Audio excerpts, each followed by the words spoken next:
Let's take a look at the two Welsh clubs playing in the Championship ahead of this weekend. Both Wrexham and Swansea looking to bounce back after disappointing results on opening weekend. Both narrow defeats, Wrexham's in quite traumatic circumstances with 2 injury time goals scored by Southampton. Swansea's in somewhat more mundane circumstances, losing 1-0 in a fairly dull game up at Borough with a goal from a set piece. Swansea host Sheffield United this weekend, who had an absolutely shambolic opening day fixture against Bristol City. Let's start with Wrexham hosting West Brom. Wrexham at the Kairas, looking to put together another season of home league dominance, just like they did in League One last season. Can they do that against this West Brom side? Well, I think there were so many positives to take from that performance against Southampton, even if the result in the end was tough to swallow. Quite frankly, that was one of Wrexham's hardest fixtures of the season, out the way already, and they were fantastic, stood toe-to-toe with Southampton. It's so significant in my eyes that Wrexham were the better side at 0-0 and completely undeniable as well. Even before Windass put them ahead from the spot, Cody had missed a big chance from a set piece. Windass had hit the bar from range as well, and Windass and Moore's link-up play was far too much for Southampton to handle, as was Lewis O'Brien's energy in midfield. He looked absolutely brilliant, exactly what Wrexham hoped they had signed. Now, Kiefer Moore obviously picked up an injury in that game, the extent of which is unknown as I record, but it seems incredibly unlikely that he will play. So good news in midweek that Ollie Palmer put together some heroics in that game against Hull in the Carabao Cup, showing that he still can provide an aerial threat inside the box against Championship centre-backs. Not a terrible thing for Wrexham to have, but probably off the bench here, because I expect Sam Smith to slot into the Kiefer Moore role, and we'll see if Smith and Windass can link up as well as Moore and Windass did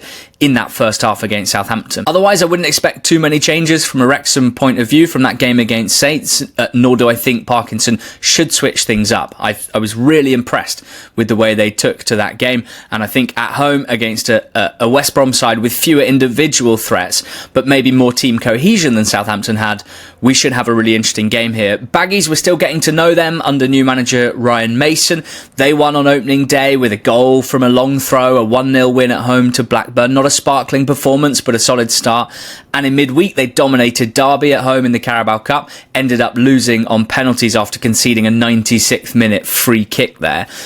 I think what we do know is that this West Brom team, this group of players, generally quite tough to score against. Wrexham will have to attack very, very well in order to create plenty of chances, and we'll hope to take them as well. And at the top of the pitch, some encouraging signs, I'd say, from a West Brom point of view, and plenty for Wrexham's defence to think about, whether it's the new striker Hegebo, who got off the mark in midweek, having looked bright in their opening game, whether it's Isaac Price, who looks like a real breakout star of the league, a very energetic number 10 who offers goal threat, combines well with teammates, and then last season's number 1 creative player really in the Championship, Tom Fellows, playing out on the right wing. So there is quite a lot for Wrexham's back line to think about when West Brom are in possession of the ball, but I would expect that at home Wrexham will be able to create plenty of opportunities of their own. After that encouraging opening weekend performance, I'm predicting a strong display here again, and I think a narrow Wrexham win. My score prediction, 2-1 to Wrexham here. Let me know your Wrexham West Brom score prediction in the comments below. Make sure you subscribe to this channel for all the best coverage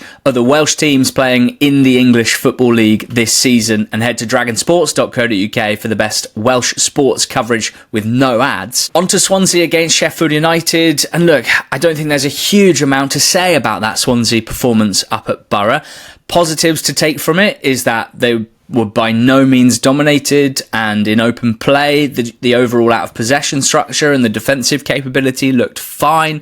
But again, at the top of the pitch, it's a Swansea team that we want to see so much more from, both as a unit but also a lot of the individual players as well. Start the season with quite a lot to prove, and this is a chance for them to do so against a Sheffield United side that will be massively hurting after losing 4-1 at home on opening day against a team that they'd beaten 6-0 in the playoffs just a few months before. A horror start for their manager Ruben Sayas, and I suppose whether you're a Swansea fan with glass half full or half empty, you might be taking the positives of that, the fact that they looked so out of shape, particularly when they were defending the counter-attacks, sloppy in possession and conceding those goals against Bristol City.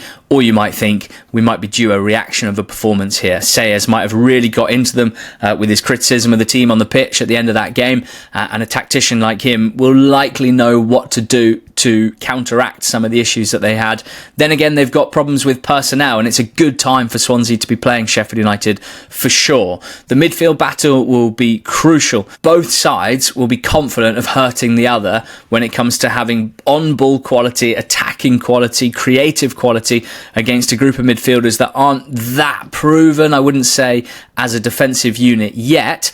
A big chance for Swansea's midfield to impose themselves here, but they will have to be careful because O'Hare and Harmer are so good going forward, so dangerous, and Peck very good on the ball as well. So the midfield battle for me absolutely crucial this weekend. And then the fullbacks, whether it's Timon or Key, as I expect, they will have to be absolutely locked in defensively because the movement of Sheffield United's front line, the flexibility across the front line and the threat from out wide is very real, and Swansea's fullbacks will have to be excellent defensively here.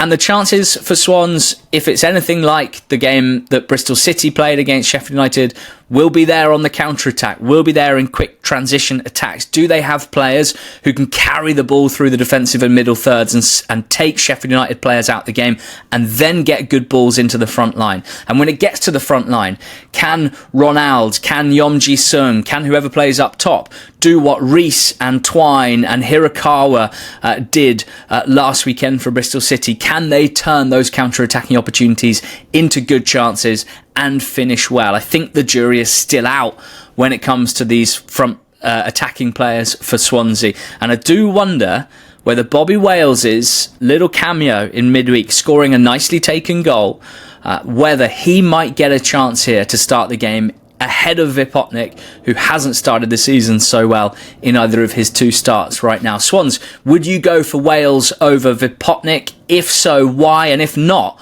I definitely want to hear why, because I think Wales is worth a go here. What's your score prediction for this game against Sheffield United? First home game of the season for Swansea.